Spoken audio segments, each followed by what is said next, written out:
Unfortunately, learning Mandarin Chinese has a reputation for being exceptionally difficult. But the truth is, it's not as hard as you think. In the last video, I shared with you how I learned Chinese in 8 months.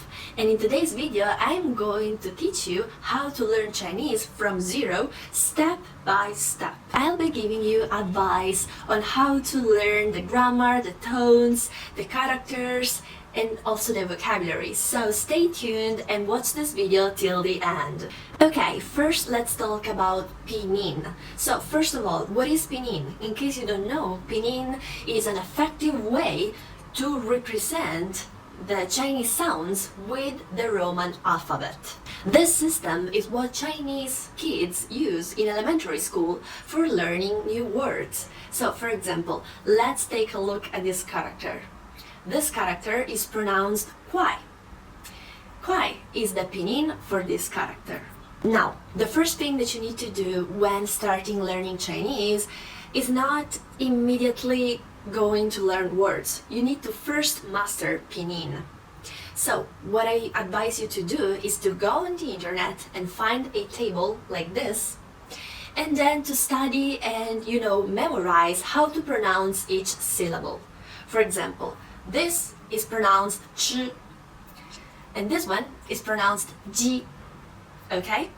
And for doing this, you need, of course, an audio lesson. So you might go to, maybe go to YouTube, or maybe you could listen to a podcast, but you need to make sure that you memorize how the syllables are pronounced. If I were to study Chinese again, I would study pinyin only for 1 week. So you don't need to stop for pinyin for a long period of time. You only need 1 week for understanding a little bit how it is. And then, don't worry, after you start learning vocabulary, you will master it even better. If you're doing some exercise and you don't know the pinyin of a word, you could go to Pleco.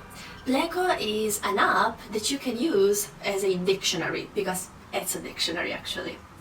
So, as I was saying before, if you don't know the pinyin of a character, you can draw the character on the app. Vice versa, if you hear any words and you don't know how to write them, but you remember the pinyin, or maybe you already know the meaning, you can go and type directly in English, for example, apple. And if you know, 苹果, the pinyin, you can directly write the pinyin and it will give you that character with all the meanings, with all the phrases, because it gives you a lot of examples on how to use that character. So I truly think that Pleco can help you a lot when studying vocabulary. Actually, I have mastered Chinese 5 years ago and I still use Pleco sometimes because maybe I don't know some words, so I always have it here on my phone. Of course, this is not sponsored. It is just that I love this app, so I wanted to recommend it to you. Okay, now let's talk about the tones. So in Chinese we have 4 different tones, and sometimes we have words without tones, and that could be like a 5th tone. So this is why you should learn these tones. You cannot say, oh no, that's too difficult, I don't want to study it. No, because for example, 家 means home, family, 价 means price, 价格. So as you can see, you have the same pinyin, okay, but you have different tones and so different meanings. Different tones equals to different meanings. This is why you have to master them. Please don't make the mistake of saying, no, I don't want to, because that's you cannot go, advance in Chinese if you don't memorize the tones. So my advice for mastering tones is to listen to things, listen to podcasts, and try to repeat what they say. I think this is, the key to memorize tones. For example, now I will take, a random sentence and I will repeat it for you so that you can understand what I mean. 不好意思，我让你失望了。不好意思，我让你失望了. So you need to repeat that sentence and you need to make sure that it is as much similar as possible to the sentence that you have just heard. And this is something that truly helps you to learn the tones. Not only the tones, also the pronunciation. You can learn new expressions because you can memorize much faster everything. Of course, make sure that the material that you use is pretty much similar to your level.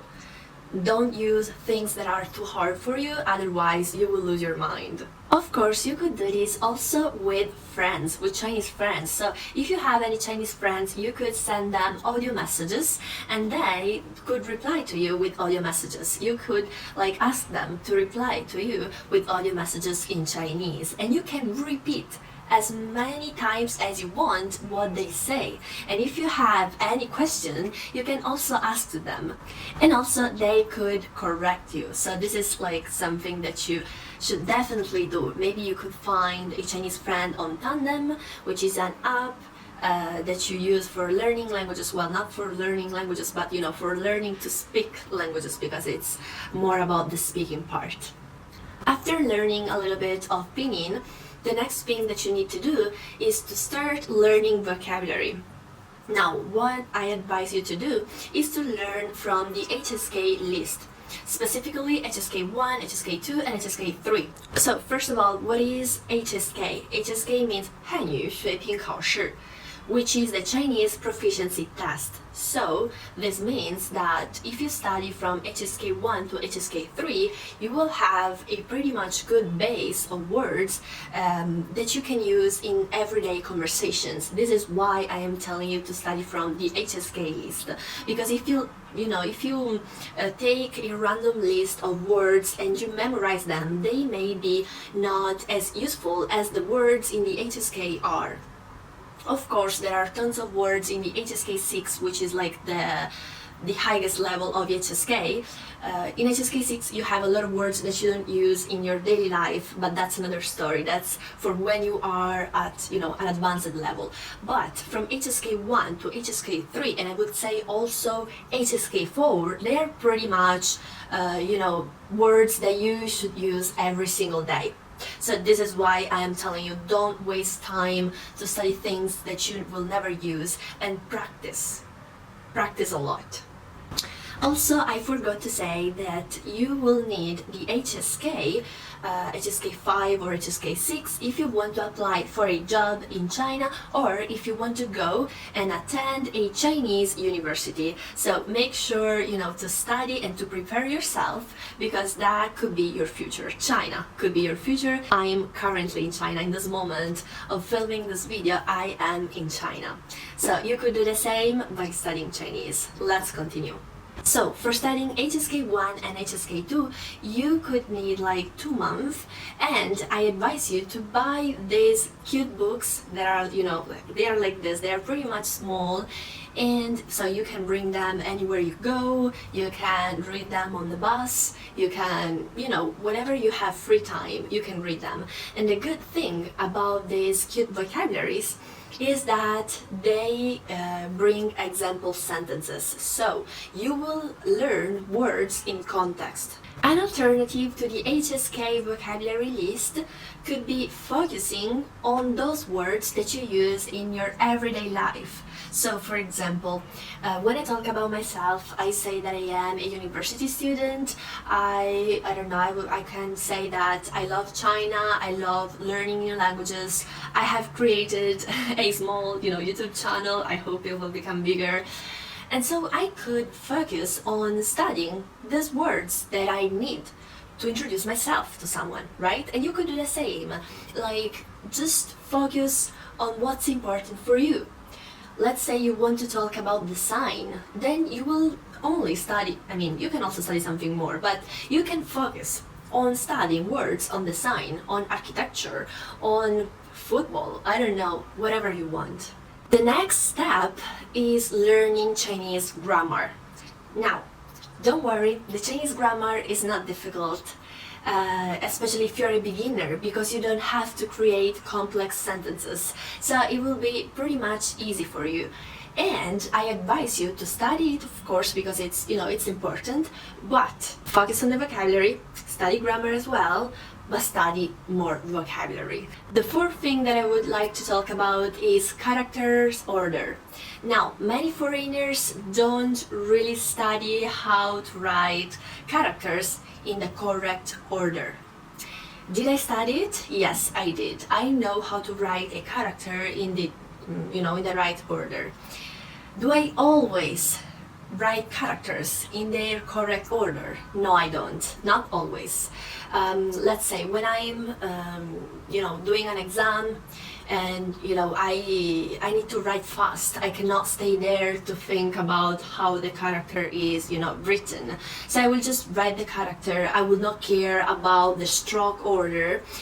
And is it a problem? No, it is not a problem. The professor still can understand what I write. If you love characters, then you should consider having a calligraphy class, especially if you're here in China, because in China calligraphy is considered like an art, and actually there are a lot of people, especially old people, that go in the parks and practice their calligraphy.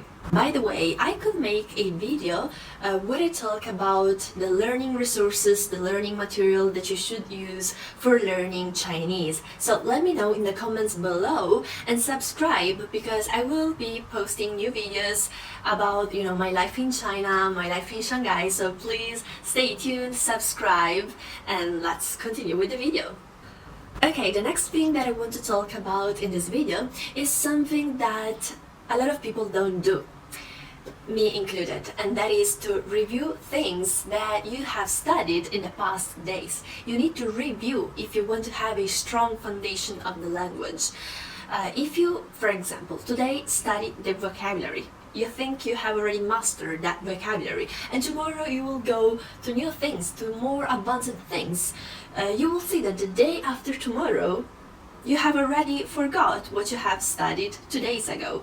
So this is why I must stress that you need to review everything you study. Otherwise, you will waste your time, because if you study for, let's say, 1 hour, 2 hours, and then after 2 days you have already forgot everything, then yes, it's a waste of time. It's literally a waste of time. So please practice always and review. The next advice is that you should find someone that can help you. It can be a Chinese friend or it could be a tutor. And this is because we're talking about Chinese. We're not talking about French. French can be easy for, I don't know, English speaker, but Chinese is pretty much different. So if you find a tutor, it could benefit you a lot. Of course, if you don't have the money, if you cannot afford a tutor, it is still good to have a Chinese friend. You can find a friend all in tandem. You can find a friend, in the same city where you live. For example, now, as I was saying before, I'm in China, but when I was in Italy, I went to Chinese people's shop, because they have a lot of little shops in my little town. So I went there. I introduced myself. I was like, hello, I speak Chinese, and they were so happy. You could do the same, like just get out of your comfort zone and just try to reach out to them, because Chinese people, when they see that you want to learn their languages, they are so amazed by you, and they are pretty much happy to talk to you. So you definitely must try, even though it's difficult at the beginning. I mean, you will be doing tons of mistakes. Like in one sentence you will get like 10 mistakes, but don't worry, just try, and remember, practice makes perfection. So to quickly summarize, don't focus too much on the grammar, focus on the vocabulary instead. Memorize well the tones of every single words, as they are essential for understanding the meaning. Study only vocabulary you are interested in and words that are pretty much essential for the daily life. Review and review again before passing to more advanced concepts. Find someone who corrects your mistake, and find someone to speak with. Guys, if you have liked this video, please make sure to subscribe and to watch this video next. Bye!